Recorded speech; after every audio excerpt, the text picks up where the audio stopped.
Welcome to the Let's Talk About Love, Sex, and Infidelity podcast with your host, Todd Krieger.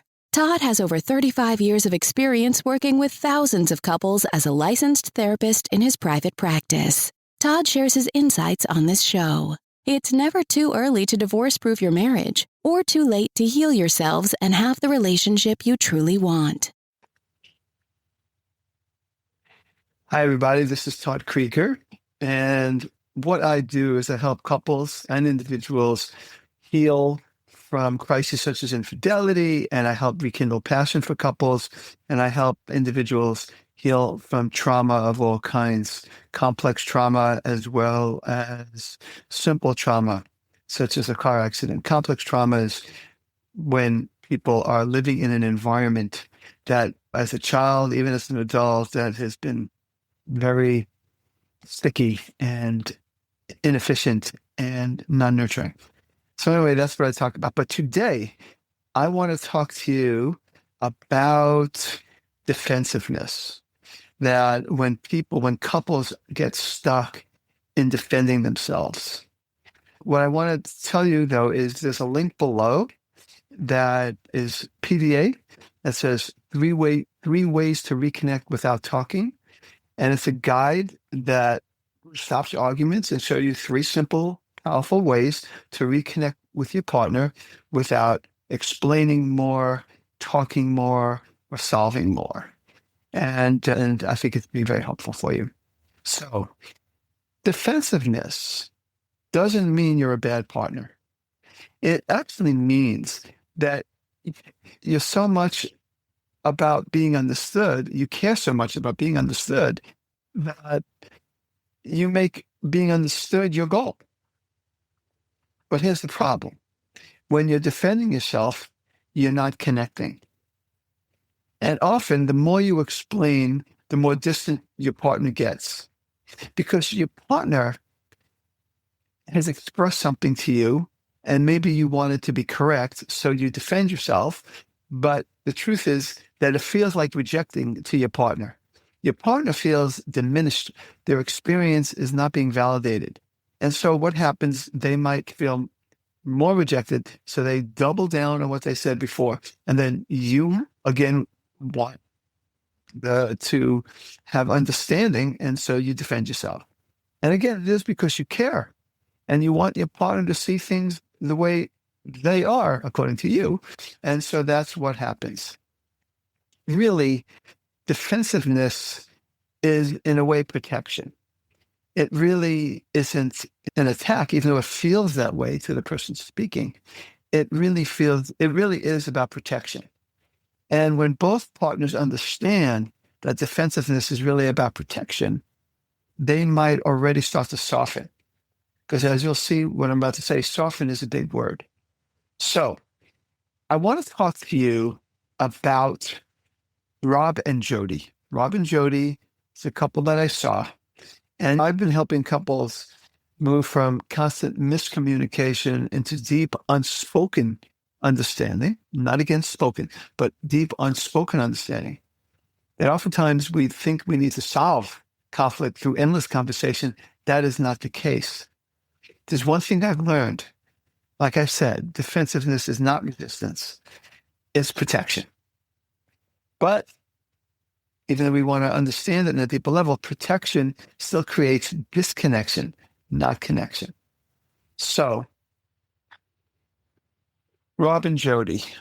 Okay, so Rob and Jody, this fits right into what I'm saying. They both, one would say something that the other person feels unfair, and then immediately, so let's say Jody would say something, and then immediately Rob, he'd want to explain himself because he felt misunderstood. And then she doesn't stop and go, oh, okay, I see your point. She doesn't do that because she has a point. She's trying to get her point heard. And so now you have two people bickering, two people, I call it like each person has their creative tennis balls, and they're both throwing balls in the air, but nobody's really catching it. What we really need to do is learn how to play catch, where one person throws, the other person catches. In other words, is present for the other person. So you're really not trying to fight. Rob and Jody weren't trying to fight. They're really trying to clarify. But again, in this example, Jody didn't hear clarification. She heard rejection. And then, like I said before, Jody would double down. She would get more intense about what she wants to say. She'd maybe more angry because she doesn't feel heard. And then Rob would get even more frustrated with her that she doesn't understand that it's not fair how you're perceiving me. But again, no one feels heard. I think it was Rob that said, every time I defend myself, I thought I was helping, but she told me she felt like I didn't care about her experience at all. It was surprised him because he surely wasn't not caring, but it comes off that way. So that hit him hard when he's trying to, because like I said, when people defend, they're actually often trying to make things better. They never do, but they're trying. And so Rob is trying to make things better because if you could just see it my way, you won't be so upset with me. And then she takes it as rejection. So we tried something new. So the next time conflict came up, Jody, it could have been, we worked from either person. So Jody brought something up that definitely he resurrected in Rob the urge to explain himself. But this time he took a pause. He took a breath. Took several breaths. He reached his hand out to her. Notice no talking. No defense. Just presence. His partner's reaction. She looked a little shocked. And then she softened and actually opened up more than she had ever told him before about that particular subject. See, that moment changed everything. Again, we think the way to fix this connection is to talk more. But when you drop the need to be right or be understood, defend yourself, you create space for something deeper, such as safety, softness, repair.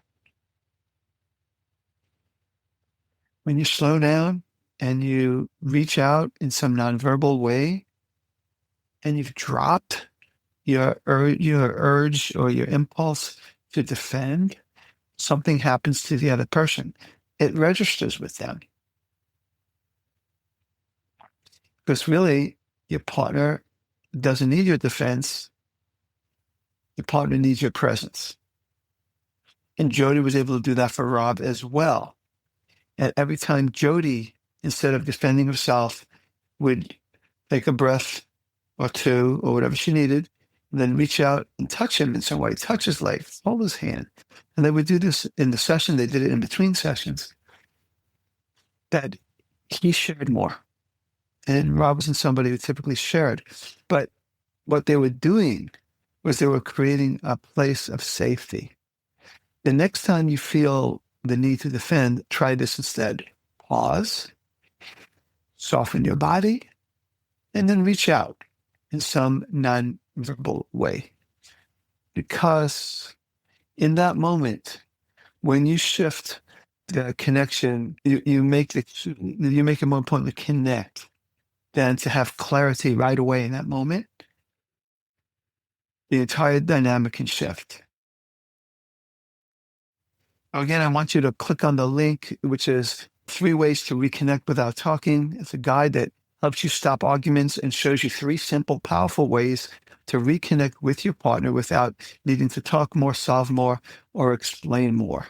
And this guide gives you real, practical reconnection tools that don't require words. And sometimes that's exactly what your relationship needs most, just I explained with Rob and Jody.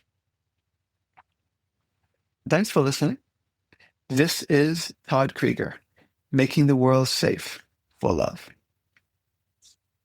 That's it for today's episode of Let's Talk About Love, Sex, and Infidelity podcast with your host, Todd Krieger.